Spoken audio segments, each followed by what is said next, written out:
All right, next I'd like to go over how we would attach a pergola system to a brick exterior on the home. You can go ahead and attach your ledger right over the brick.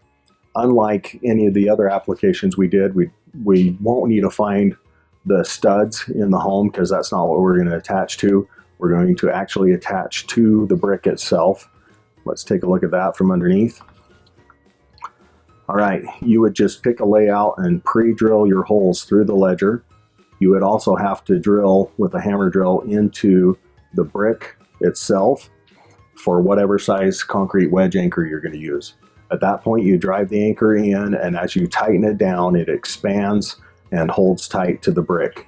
That is how we would attach a ledger to a brick situation. A concrete wedge anchor is the same type of fastener that you would use and would be provided to attach your post to concrete or to footing.